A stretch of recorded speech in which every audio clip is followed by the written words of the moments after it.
Hi welcome back to my channel. ఈరోజు కథ నీ జతగా 39వ భాగాన్ని వినిద్దాం. వేద బొటిక్లో వర్క్ చేసుకుంటూ ఉంటుంది. వేద, రామ్ దగ్గరికి వెళ్తానన్నావు అన్నది స్వాతి. వేద టైం చూసి వెళ్ళాలి అని చెప్పి లేచి బ్యాగ్ తీసుకుని బాయ్ అన్నది. స్వాతి కూడా బాయ్, జాగ్రత్త అని అంటుంది. వేద నవ్వి అక్కడి నుండి కొంచెం ముందుకు నడుస్తూ ఉంటుంది. సడన్గా కళ్ళు తిరగడంతో అక్కడే పడిపోతుంది. సౌండ్ రావడంతో స్వాతి వెనక్కి తిరిగి చూసేసరికి వేద కింద పడి ఉంటుంది. వేద అని కంగారుగా వేద దగ్గరికి వెళ్ళి వేద వేద అని అంటూ పక్కనున్న బాటిల్లో నీళ్ళను తన మీద చల్లుతుంది. వేద మెల్లగా కళ్ళు తెరుస్తుంది. స్వాతి వేదని కూర్చోబెట్టి మంచినీళ్ళు ఇస్తుంది.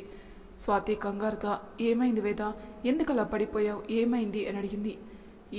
ఏమీ అర్థం కావటం లేదు, ఒక వారం నుండి అలానే ఉంది, కళ్ళు తిరగటం, వాంతులు అవ్వటం అని అంటుంది. అవునా, అమ్మమ్మకి ఈ విషయం తెలుసా? అంత బాగోకపోతే ఇంట్లో ఉండొచ్చు కదా, నేను చూసుకుంటాను కదా అన్నది స్వాతి. లేదు, అమ్మమ్మకి తెలీదు, తెలిస్తే ఊరుకోదు, అందుకే చెప్పలేదు, అదే తగ్గిపోతుందిలే అనుకున్నాను అన్నది. స్వాతి వేదని అనుమానంగా చూసి వేద, పీరియడ్ స్కిప్ అయిందా అని అడిగింది. ఎందుకలా అడుగుతున్నావు? ఏం లేదు అని అనుకుంటూ ఒక్కసారిగా కళ్ళు పెద్దవి చేసి స్వాతిని చూస్తుంది. అంటే నీ ఉద్దేశం ఏంటి అన్నది వేద. నా ఉద్దేశం నువ్వు అనుకుంటున్నది ఒకటే, డాక్టర్ దగ్గరికి వెళ్దాం రా అంటుంది స్వాతి. ఎందుకు అంటుంది వేద. నువ్వు నేను అనుకుంటుంది నిజమో కాదో తెలుసుకోవడానికి అని వేదని ఎక్కడి నుండి లాక్కెళ్తుంది. హాస్పిటల్లో వేద కంగారుగా అటు ఇటు చూస్తూ ఉంటుంది. స్వాతి వెళ్ళి డాక్టర్ దగ్గర అపాయింట్మెంట్ తీసుకుంటుంది. వేద కంగారుగా ఉండడం చూసి ఏమైంది, ఎందుకంత టెన్షన్గా ఉన్నావు అని అడిగింది. ఈ తలనొప్పుల మధ్య ఇప్పుడు నేను అనుకున్నది కూడా నిజమైతే నా పరిస్థితి ఎలా ఉంటుందో తెలుసా నీకు అన్నది వేద. అంటే ఏం చేస్తావు? వేద ఏదో సమాధానం చెప్పేలోపే తనని లోపలికి పిలుస్తారు. స్వాతి వేద ఇద్దరు లోనికి వెళ్తారు. మీరేనా మిసెస్ వేద అని అడుగుతుంది డాక్టర్. అవునండి. మీ ఏజ్ ఎంత? 25. పెళ్ళి ఎన్ని రోజులైంది? 5 నెలలు. మీ భర్త పేరు? వేద ఆ మాట విని ఆగిపోతుంది. ఏం చెప్పకుండా సైలెంట్గా అలానే దిగులుగా చూస్తుంది. మిమ్మల్ని అంటుంది డాక్టర్. స్వాతి వేద బాధపడుతుండడం చూసి తన భర్త పేరు దక్ష అండి అంటుంది. డాక్టర్ వేదను తీక్షణంగా చూసి ఒంట్లో ఎప్పటి నుండి బాగుండడం లేదు అని ఇలాంటి ప్రశ్నలు వేస్తుంది డాక్టర్. వేద అన్నిటికీ సమాధానం చెబుతుంది. ఓకే అమ్మా, చెక్ చేస్తాను రా అని అంటారు డాక్టర్. వేద లోపలికి వెళ్తుంది. కొంచెం సేపటికి బయటికి వచ్చి స్లిప్ రాస్తూ ఉంటుంది. వేద స్వాతి ఆమె ఏం చెబుతుందని ఆతృతగా చూస్తూ ఉంటారు. ఈ మందులు వాడండి, జాగ్రత్తగా ఉండండి, ఎక్కువ స్ట్రెస్ పడకండి అని అంటూ స్లిప్ స్వాతి చేతికిస్తుంది. ఇద్దరు అయోమయంగా ఒకరి మొహాలు ఒకరు చూసుకుంటూ ఉంటారు. డాక్టర్, ఇంతకీ ఇవి ఎందుకో చెప్పలేదే అన్నది స్వాతి. ఎందుకేంటమ్మా, తన తల్లి కాబోతుంది అని అంటారు డాక్టర్. ఆ మాటకి వేద షాక్లో, స్వాతి హ్యాపీగా ఫీల్ అవుతూ ఉంటారు. చాలా థ్యాంక్స్ డాక్టర్ అంటుంది స్వాతి. ఓకే, మీరు వెళ్ళండి అని అంటారు డాక్టర్. వేద స్వాతి ఇద్దరు బయటికి వస్తారు. స్వాతి హ్యాపీగా వేదని హక్ చేసుకొని వేద డార్లింగ్, నువ్వు తల్లి కాబోతున్నావు, నాకు చాలా చాలా హ్యాపీగా ఉంది అని అంటుంది స్వాతి. వేద మాత్రం ఎలాంటి ఎక్స్ప్రెషన్ లేకుండా అలానే చూస్తూ ఉంటుంది. స్వాతి వేదని గమనించి వేద ఏమైంది, నువ్వు హ్యాపీగా లేవా అని అడిగింది. నాకేం అర్థం కావటం లేదు స్వాతి అంటుంది వేద. ఇక్కడ కాదు, పద కాఫీ తాగుతూ మాట్లాడుకుందాం అని అంటూ తనని పక్కనే ఉన్న కాఫీ షాప్కి తీసుకెళ్తుంది. ఇప్పుడు చెప్పు, నువ్వెందుకు హ్యాపీగా లేవు అని అడిగింది స్వాతి. నేను హ్యాపీగా ఉన్నాను స్వాతి. ప్రతి ఆడపిల్ల జీవితంలో తల్లి అవుతుందంటే అది ఒక సంతోషమే కదా, అది ఒక వరమే కదా అంటుంది వేద. మరి ఎందుకు అంత ఆలోచిస్తున్నావు? ఇప్పుడు నేను తల్లిని అని తెలిస్తే ఎవరు సంతోషపడతారు? నా భర్తనా? అతనికి ఈ విషయం తెలిస్తే ఇంకెన్ని మాటలు అంటాడు? అతని మాటలకి నా బిడ్డ మీద నిందలు పడడం మంచిదేనా? అంటే ఏంటి వేద, ఏం చేయాలనుకుంటున్నావు అన్నది స్వాతి. స్వాతి, నువ్వు నాకు ఒక ప్రామిస్ చేయాలి. ఏంటది అంటుంది. నా గురించి నువ్వు ఎవరికి ఏమీ చెప్పకూడదు అంటుంది వేద. వేద, నీకేమైనా పిచ్చా? ఏం మాట్లాడుతున్నావు? ఈ విషయం చాలా పెద్దది, దాచినంత మాత్రాన ఈ విషయం దాగుతుందా అంటుంది స్వాతి. చూడు స్వాతి, ఈ విషయం ఎవరికి తెలిసినా ప్రాబ్లంనే. అమ్మమ్మకు తెలిస్తే చాలా సంతోషపడుతుంది, కానీ నా భవిష్యత్తు ఏంటి, ఇప్పటికే బాధపడుతుంది. ఇప్పుడు ఈ సంగతి తెలిస్తే తను ఇంకా కుమిలిపోతుంది. ఇప్పుడు ఇంకా మా అత్తగారు రామ్ వీళ్ళు కూడా చాలా సంతోషపడతారు. ఇద్దరు నన్ను ఆ ఇంటికి రమ్మని గోల చేస్తారు. మా అత్తమ్మకి ఈ విషయం తెలిస్తే కొడుకునైనా వదిలేస్తారు, అంత ఇష్టం నేనంటే అంటుంది. స్వాతి అసహనంగా, మరి ఇంకేంటి నీ బాధ అంటుంది. నా భర్త ఈ విషయం తెలిస్తే సంతోషపడతాడా? లేదు కదా, తనకే నేను అక్కర్లేనప్పుడు ఇవన్నీ ఉన్నా కూడా వేస్టే. అందుకే ఈ విషయం నువ్వు ఎవరికీ చెప్పకూడదు అంటుంది వేద. నో నెవర్, నేను చచ్చినా ఆ పని చేయను అంటుంది స్వాతి. స్వాతి ప్లీజ్ నాకు కొంచెం హెల్ప్ చేయి చాలు. నేను పూర్తిగా ఈ విషయం చెప్పను అని చెప్పటం లేదు, చెప్తాను, కానీ నాకు కొంచెం టైం కావాలి అంటుంది వేద. సరే చెప్పను, కానీ నీకు కొన్ని రోజులు మాత్రమే టైం. నువ్వు చెప్పాలి, లేకపోతే నేనే చెప్పేస్తా, ఆ తర్వాత నీ ఇష్టం అన్నది స్వాతి.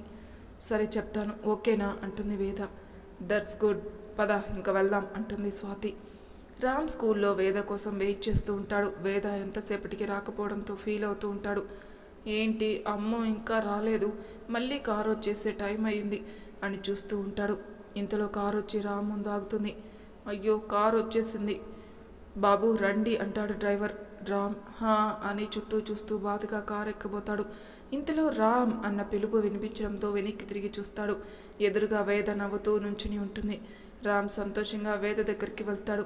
రామ్ నా కోసమే చూస్తున్నావా అని అడిగింది. అవును, కారు కూడా వచ్చేసింది, నువ్వు రావేమో అని ఇప్పుడే వెళ్ళిపోతున్నా అన్నాడు. సారీ బంగారం, మధ్యాహ్నం వస్తుంటే లేట్ అయింది, మళ్ళీ నువ్వు క్లాస్కి వెళ్ళాలిగా, అందుకే రాలేదు. సరే రేపు వస్తావుగా అన్నాడు. వస్తాను, నువ్వు వెళ్ళు, అత్తమ్మ వెయిట్ చేస్తూ ఉంటారు అన్నది. రామ్ సరే అని వేద బుగ్గ మీద ముద్దు పెట్టి అక్కడి నుండి వెళ్ళిపోతాడు. వేద నవ్వుతూ రామ్కి టాటా చెబుతుంది. ఇదంతా దూరం నుండి దక్ష గమనిస్తూ ఉంటాడు. తను కోపంగా అక్కడి నుండి వెళ్ళిపోతాడు. రామ్ హుషారుగా ఇంటికి వస్తాడు. వస్తూనే వాళ్ళ నాన్నమ్మకి చుట్టేస్తాడు. ఏంట్రా ఇవాళ ఎంత సంతోషంగా ఉన్నావు అని అడిగారు. అమ్ము వచ్చింది అందుకే అన్నాడు రామ్. అవునా, ఇప్పుడు కలిసిందా, మధ్యాహ్నం రాలేదా అని అడిగింది. లేదు, ఏదో పని మీద బయటికి వెళ్ళిందట, రేపు మళ్ళీ వస్తానంది. పోర్లే, నీకోసమైనా అది నేను చూడ్డానికి అక్కడికి వస్తుంది అన్నారు పార్వతి గారు. నేనంటే అమ్ముకి చాలా ఇష్టం.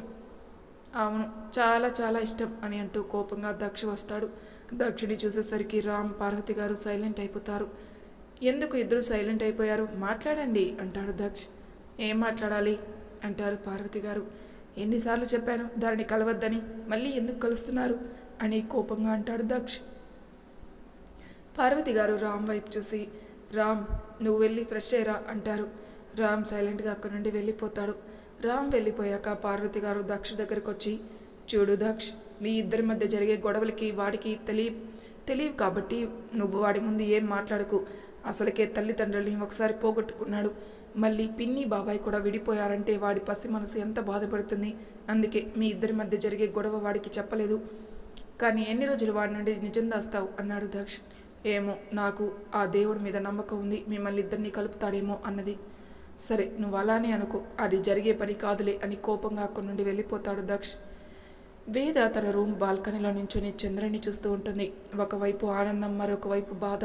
తన మనసులో ఎన్నో ఆలోచనలు మెదులుతూ ఉంటాయి.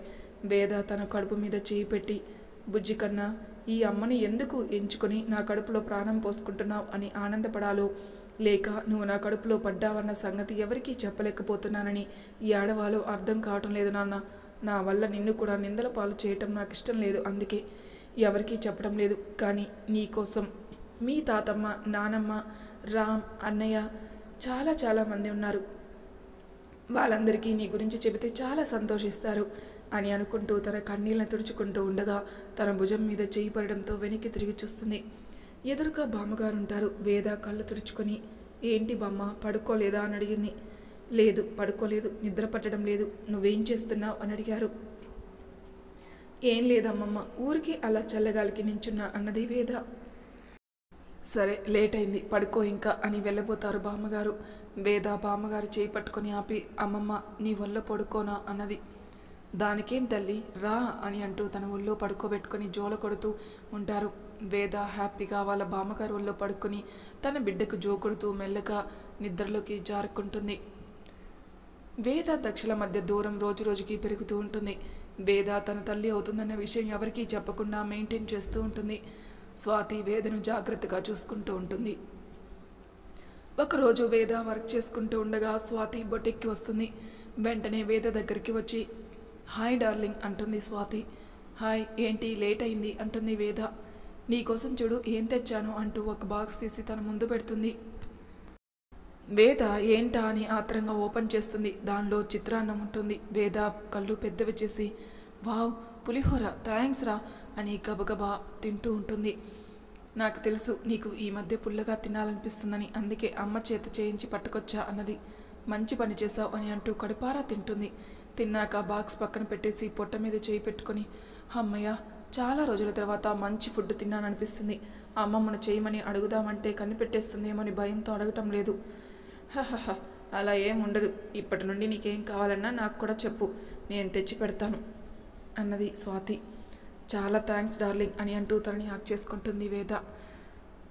అది సరే కానీ మందులు వేసుకున్నావా అని అడిగింది స్వాతి.